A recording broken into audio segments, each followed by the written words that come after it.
ressortir certains aspects de la vie américaine. Une vie américaine qui a ses hauts et ses bas, qui a ses champions dans tout et pour tout. Si vous voulez avoir un bon maître aux États-Unis, vous le trouverez. Mais si vous cherchez un mauvais maître qui vous enseigne le crime, ils ont aussi des experts dans ce domaine.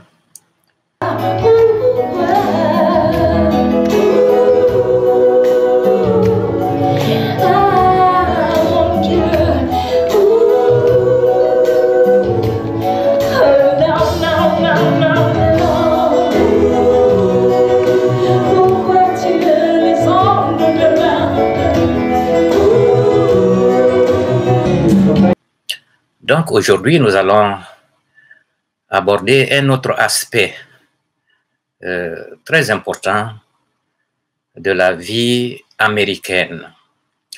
Nous allons nous intéresser aujourd'hui aux outlaws. On les appelle en anglais de outlaws, c'est-à-dire les hors-la-loi en français. C'est une traduction littérale.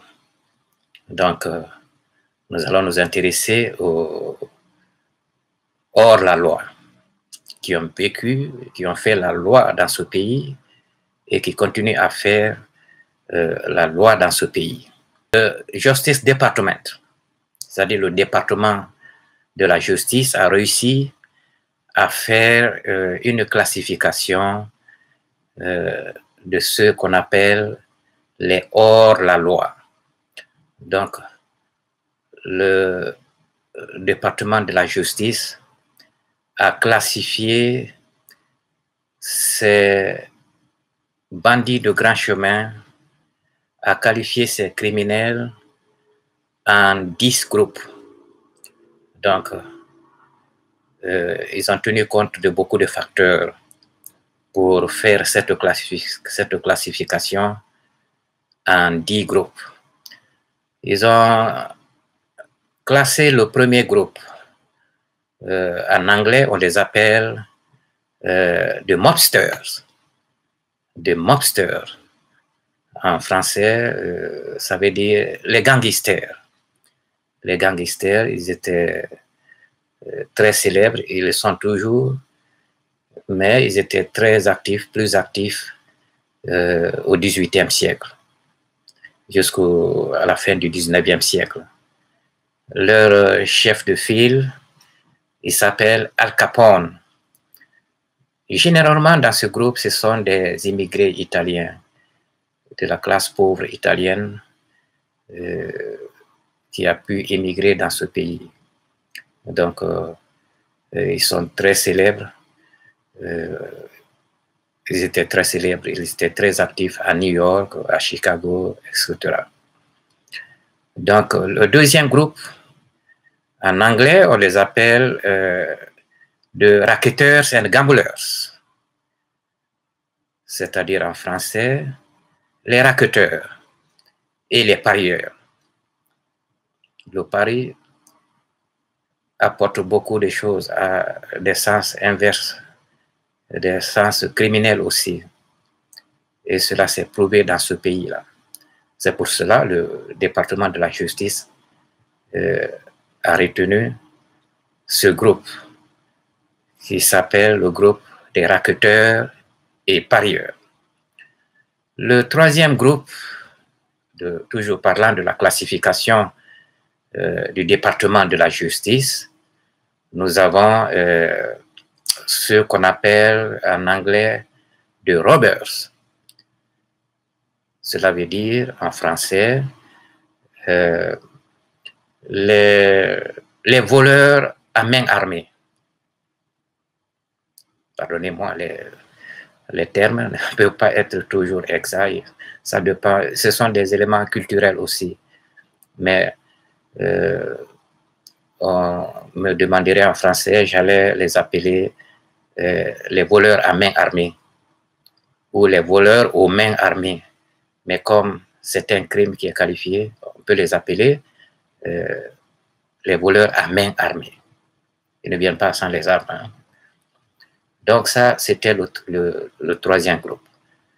Le département de la justice a poursuivi pour nommer un quatrième groupe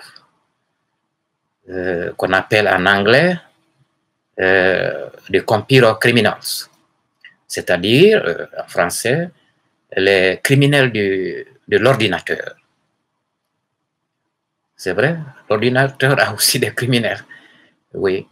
À cause des progrès réalisés dans les nouvelles technologies de l'information, l'ordinateur était devenu ou même est devenu un instrument qu'on ne peut pas se passer. On l'a introduit dans le développement des banques et assurances. L'ordinateur a été utilisé pour aider aux opérations bancaires et comptables. Mais très malheureusement, les bandits en ont trouvé un autre chemin au niveau de l'ordinateur.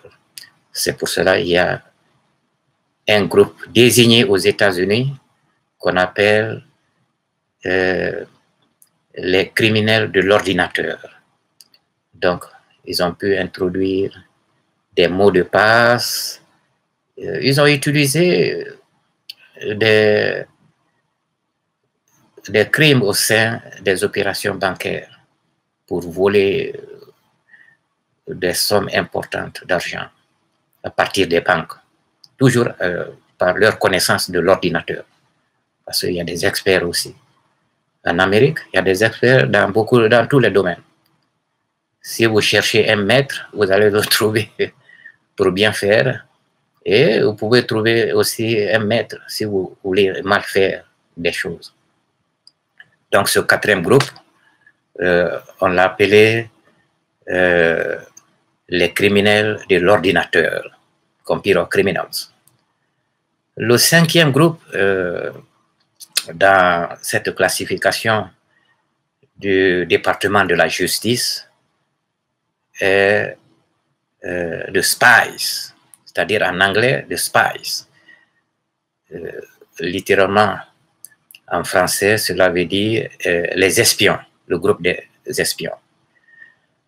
Ça, il faut s'attarder un peu parce que l'espionnage est aussi faiseur de beaucoup d'argent dans ce pays.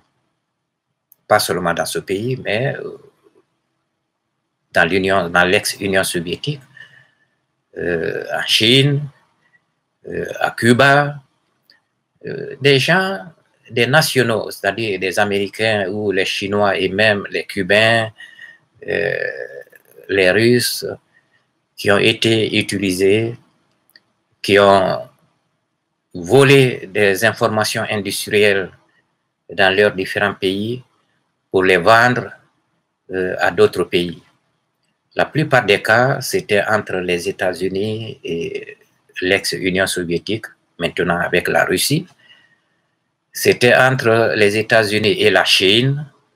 C'était aussi entre les États-Unis et d'autres pays. Ils peuvent être des pays communistes comme des pays capitalistes. L'espionnage n'a plus de frontières. Hein. Donc, le département de la justice a réussi à classer ce groupe, c'est-à-dire les criminels de l'ordinateur.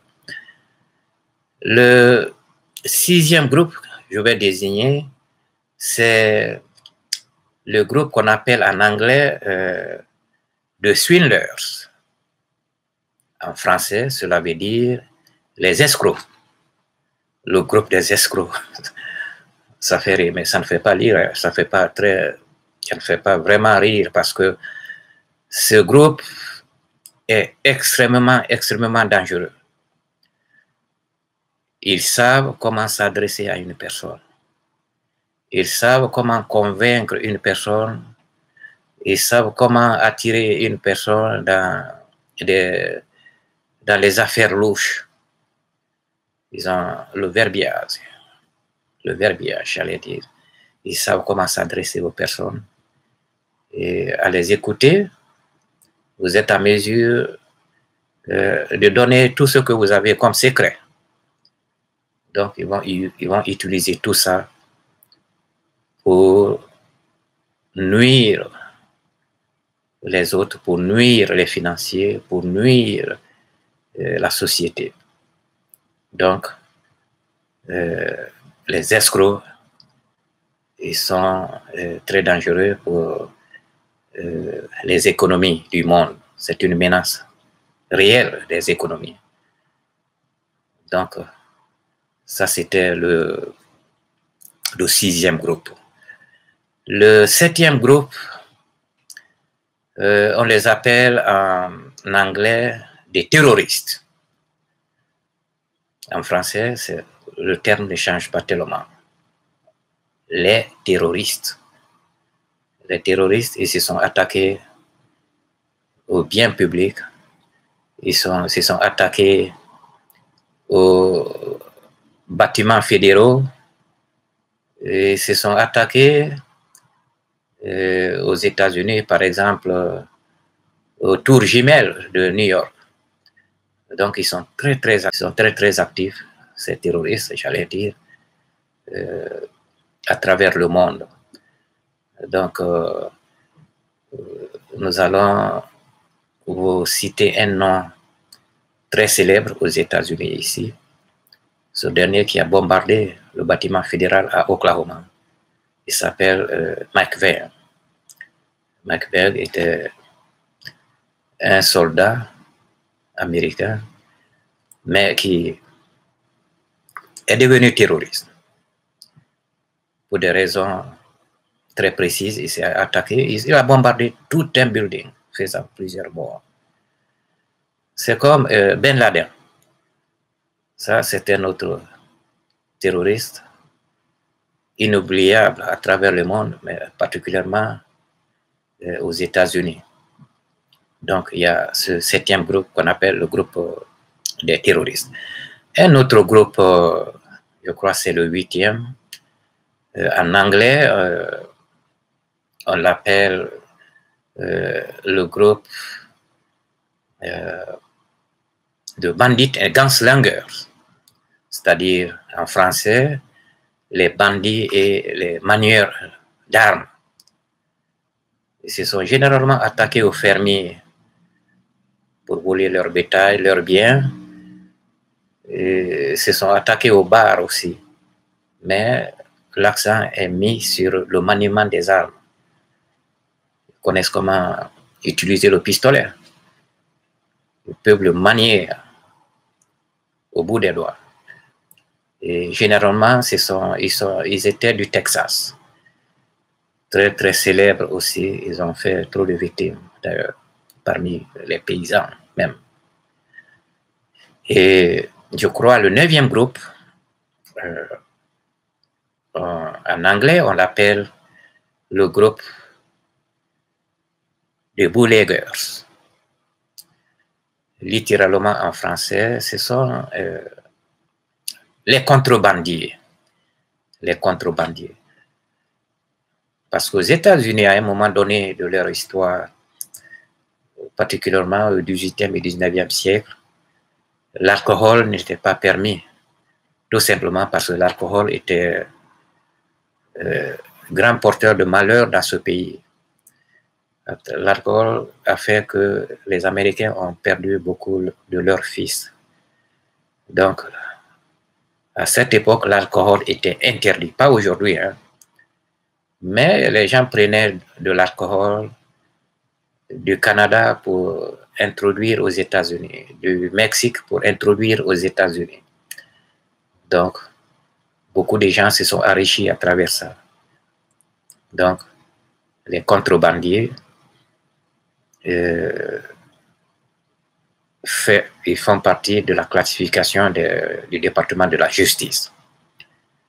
Le 10e groupe, c'est le groupe qu'on appelle en anglais de pirates, c'est-à-dire les pirates.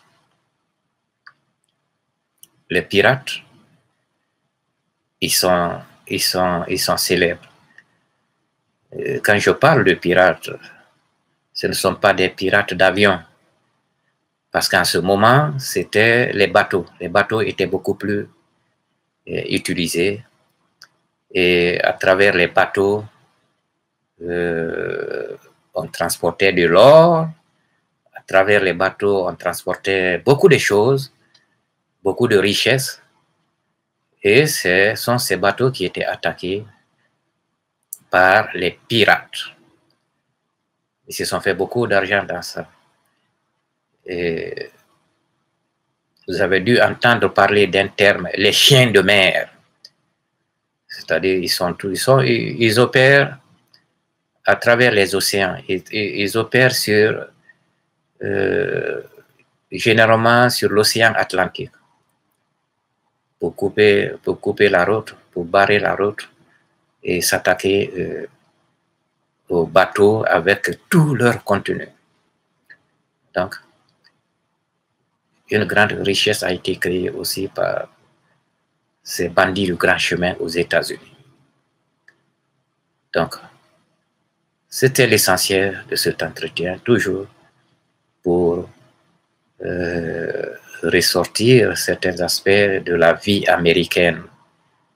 Une vie américaine qui a ses hauts et ses bas, qui a ses champions dans tout et pour tout. Si vous voulez avoir un bon maître aux États-Unis, vous le trouverez. Mais si vous cherchez un mauvais maître qui vous enseigne le crime, ils ont aussi des experts dans ce domaine. Donc, une fois encore, je vous remercie et à très bientôt pour d'autres aspects. Abonnez-vous à cette chaîne parce que vous pourrez découvrir beaucoup de choses sur la vie américaine que nous vivons tous